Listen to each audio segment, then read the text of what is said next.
Assalamualaikum. Hari ini kita akan lanjutkan tentang proses geomorfologi dan juga bentuk bentang alam. Ini merupakan segmen 2 dari 3 segmen yang akan adik-adik pelajari. Jadi kita sudah melihat bahwa proses geomorfologi dan bentuk bentang alam itu dikontrol oleh beberapa aspek, baik itu aspek endogen dan juga aspek eksogen. Aspek yang mempengaruhi ini bisa berasal dari dalam bumi itu sendiri ataupun bisa juga berasal dari luar, yang akhirnya kita bagi menjadi endogen dan juga eksogen. Sebagai contoh, misalkan ketika kita melihat bentuk-bentuk hasil pelapukan yang ada di sekitar kita akan membagi menjadi beberapa. Yang pertama kita sebut sebagai talus. Talus ini dalam bahasa Inggris disebut sebagai scree, merupakan sebuah akumulasi dari debris yang berada di kaki tebing-tebing yang terjal. Kemudian ada yang kita sebut sebagai demoiselles, ketika itu merupakan bongkar-bongkar residu atau bekas dari pelapukan yang terbentuk di sepanjang bidang-bidang kekar ataupun bidang-bidang retakan. Kemudian ada bentukan seperti stone lattice atau mushroom. Ini terbentuk akibat material-material itu ada yang mempunyai kekerasan yang tinggi, ada batuan yang mempunyai kekerasan yang rendah, sehingga akan ada bentukan yang membentuk seperti mushroom. Dan berikutnya kita juga akan mengenal ada yang kita sebut sebagai exfoliation dome. Jadi bentuk bukit yang bentuknya masif, tetapi bentuk ini relatif homogen. Dan kemudian ada proses eksfoliasi atau pelapukan yang bentuknya seperti mengulit bawang. Ini yang pertama, yaitu kita melihat bentukan yang kita sebut sebagai talus atau scree, di mana bentukan ini biasanya berada di antara dua buah lereng, dan material yang terbentuk ini membentuk seperti kipas. Sehingga kadang-kadang kita sebut sebagai kipas-kipas aluvial. Ini yang kita sebut sebagai talus ataupun scree. Dan ini juga kita melihat ini adalah pegunungan, dan pegunungan yang berbatu ini kemudian ketika terjadi proses pelapukan, maka akan terbentuk talus ataupun scree yang berada di tepian-tepiannya. Proses pelapukan atau weathering adalah proses di mana batuan di permukaan bumi itu akan hancur secara mekanis menjadi lebih kecil karena adanya perbedaan temperatur, perbedaan tekanan, ataupun kelarutan kimia dari material tersebut. Ketika batuan itu hancur, maka batuan itu umumnya tidak berpindah jauh dari tempat asalnya. Sebagai contoh, misalkan di sini kita akan melihat adanya batuan yang kemudian terisi oleh air. Air itu sendiri kemudian akan membuat crack atau retakan, sehingga batuan yang semula tunggal kemudian bisa terpecah menjadi dua atau break rock seperti ini. Sebagai contoh kita melihat di sini adanya batuan yang kemudian terpecah menjadi dua seperti ini. Ini akibat adanya retakan yang diinisiasi oleh adanya air. Ataupun ini adalah salah satu contoh batuan yang kemudian bisa terubah karena proses organisme yang mengakibatkan adanya lubang-lubang yang berada di tepian dari batuan tersebut. Bongkar kedua kita sebut sebagai bongkar residu. Ini dicontohkan oleh bentukan topografi yang kasar seperti ini. Bentukan ini kemudian kita sebut sebagai demoiselles. Kita melihat adanya residu-residu yang berada di daerah yang lebih rendah dan daerah yang mempunyai kontur yang lebih kasar serta topografi yang lebih berundulasi, ini cenderung tersisa. Bentukan hasil pelapukan yang lain kita tunjukkan oleh mushroom rock. Di sini kita melihat adanya batuan yang berbentuk seperti mushroom atau berbentuk seperti jamur. Nah, biasanya material yang berada di atas ini mempunyai tingkat kerentanan terhadap erosi yang jauh lebih kecil dibandingkan yang bawah. Sehingga yang bagian atas ini cenderung tidak tererosi, dan di bagian bawahnya ini cenderung lebih mudah tererosi. Di Indonesia kita mempunyai beberapa mushroom rock. Kita bisa melihat dulu pernah ada di daerah Kuta, di Mataram, kemudian di daerah Geopark Ijen kita juga bisa menjumpai adanya mushroom rock yang kita sebut sebagai batu soon-soolor. Exfoliation dome ditunjukkan oleh batuan yang sifatnya homogen, baik itu komposisinya bermacam-macam. Kita bisa melihat di sebelah kanan ini komposisinya relatif asam karena ditunjukkan oleh warna-warna yang lebih terang, ataupun batuan di sebelah kiri yang kemudian bisa membentuk adanya gundukan yang sangat besar. Dan proses ini kemudian nampak seperti adanya pelapukan mengulit bawang atau exfoliation. Jadi lihat seperti berlapis-lapis dan itu terbentuk karena adanya pelapukan. Dalam proses geomorfologi kita juga melihat adanya konsep kesetimbangan, di mana proses yang terbentuk ini merupakan proses yang equilibrium. Jadi semua itu akan setimbang dan tidak ada perubahan. Yang ada hanya perpindahan posisi dari satu tempat ke tempat yang lain akibat adanya proses erosi, transportasi, dan deposisi. Sehingga kita bisa bilang bahwa material yang di dalam itu sebenarnya jumlahnya sama, dia hanya berpindah dari satu tempat ke tempat yang lain. Proses erosi dan transportasi merupakan sebuah satu kesatuan. Kita tidak bisa memisahkan antara erosi dan transportasi karena batuan itu setelah mengalami erosi, umumnya dia akan tertransport ke tempat yang baru. Proses ini bisa melibatkan air, bisa melibatkan angin, glasier, arus laut, ataupun material-material lain, sehingga ketika ada proses transportasi ini, maka akan diakhiri oleh proses yang disebut sebagai proses deposisi. Jadi diingat bahwa akan ada proses erosi, transportasi, dan yang terakhir adalah proses deposisi. Nah, deposisi sendiri itu ibarat akumulasi dari material-material yang sudah mengalami transportasi sebelumnya di tempat yang baru.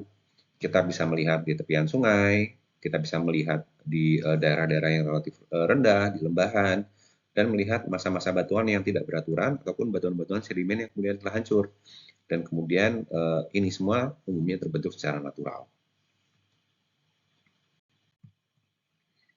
Proses sedimentasi merupakan proses pembentukan di mana sedimen itu mengalami deposisi secara mekanis dari suspensi dalam fluida. Bisa awalnya karena air, kemudian karena es, sehingga ada proses sedimen akumulasi dari sedimen. Akumulasi dari sedimen itu yang kemudian kita sebut sebagai sedimentasi. Ketika ini terjadi terus menerus, kemudian setelah dari sedimen mengalami proses sedimentasi, maka ke depan kemungkinan bisa terbentuk batuan yang kemudian kita sebut sebagai batuan sedimen. Untuk membicarakan batuan sedimen, tentu adik-adik harus ingat ya, kita mempunyai beberapa klasifikasi batuan sedimen, baik secara ukurannya, kemudian bagaimana pembentukannya, apakah klastis atau mekanis, itu silakan ada di review lagi supaya tidak lupa tentang batuan sedimen. Gerakan tanah itu merupakan produk dari hasil pelapukan, akumulasi debris, atau dapat juga terbentuk di batuan-batuan dasar.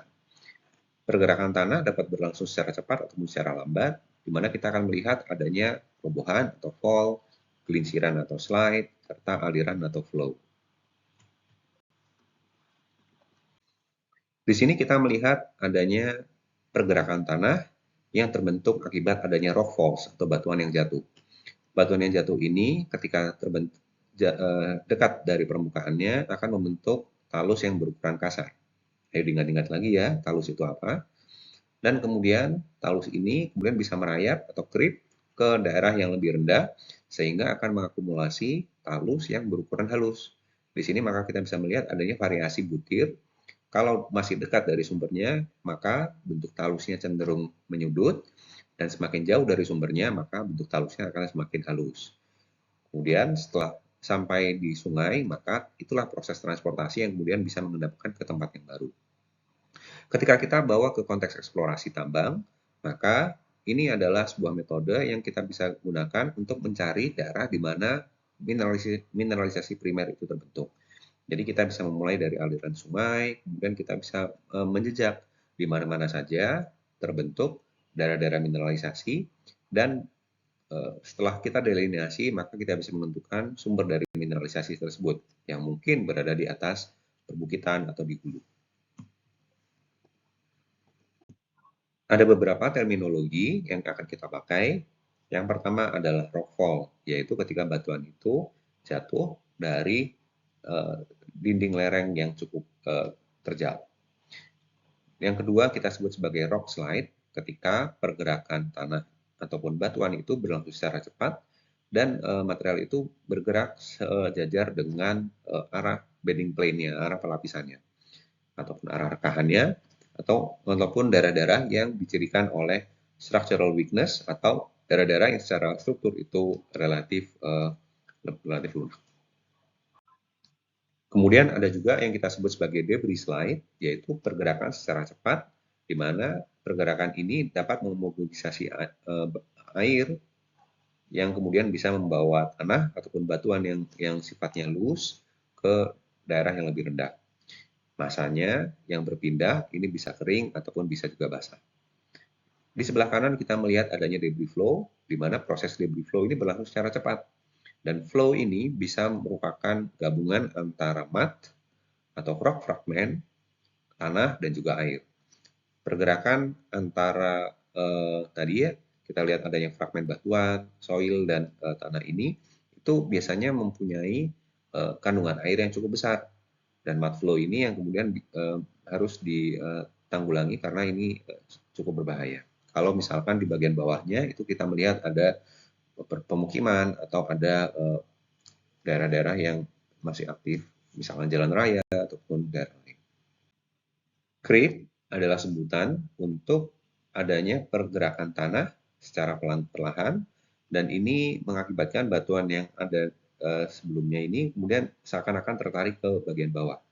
Di sini kita melihat adanya gawir-gawir ataupun adanya batuan-batuan yang kemudian mengalami bending atau melengkung, dan ini bisa berupa tanah ataupun bisa berupa fragmen batuan yang sifatnya loose. Kemudian ada yang disebut juga sebagai block slide, di mana block slide ini merupakan batuan yang kemudian lepas karena adanya daerah-daerah yang relatif lebih lunak secara struktur, mungkin karena ada air ataupun ada permeabilitas yang cukup besar di sana. Batuan yang bisa berpindah seperti ini antara lain adalah clay atau lempung serta shale atau batu sapi. Kemudian ada yang disebut sebagai slump, di mana slump ini merupakan pergerakan dari lambat hingga moderat, dan perpindahan ini mengakibatkan adanya pergerakan tanah yang membentuk kurva seperti ini. Jadi kurva ini yang kita sebut sebagai curve rupture surface, dan debris flow ini biasanya berasosiasi dengan slump.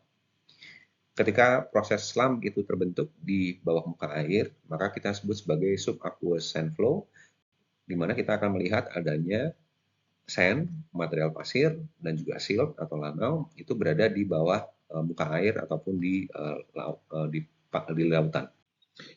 Di sini kita melihat adanya bentuk erosi yang lain yang kita sebut sebagai karst, di mana karbon dioksida yang larut dalam air kemudian akan melindih, kemudian akan melarutkan batuan-batuan yang sifatnya karbonatan, antara lain limestone atau batu gamping. Ketika proses pelarutan ini terbentuk, maka kita akan menjumpai beberapa bentukan. Contohnya, misalkan kita tiba-tiba melihat adanya sungai yang menghilang, kemudian kita melihat adanya goa-goa, ataupun ada mata air yang keluar secara tiba-tiba dari perbukitan karst.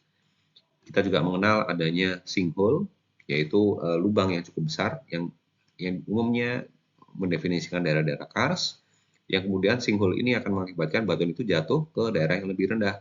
Ini yang kita sebut sebagai rockfall. Dan air yang kemudian mengalir di sepanjang rekahan itu kemudian bisa membentuk yang kita lihat di sini sebagai stalaktit dan juga stalagmit. Dan ketika bergabung satu sama lain, maka ini yang kemudian bisa menyatu antara stalaktit dan juga stalagmitnya menjadi flowstone. Beberapa terminologi yang biasanya kita gunakan dalam terminologi karst, antara lain kita melihat ada yang disebut sebagai dolina, atau bentuknya seperti danau yang berukuran kecil, ponor, lubang yang lebih kecil dibanding dolina, uvala, kemudian ada yang disebut sebagai polje, cavern, kemudian ada yang disebut juga sebagai karst tower. Terminologi ini silakan adik-adik pelajari ya, untuk nanti kita bisa diskusikan di kelas.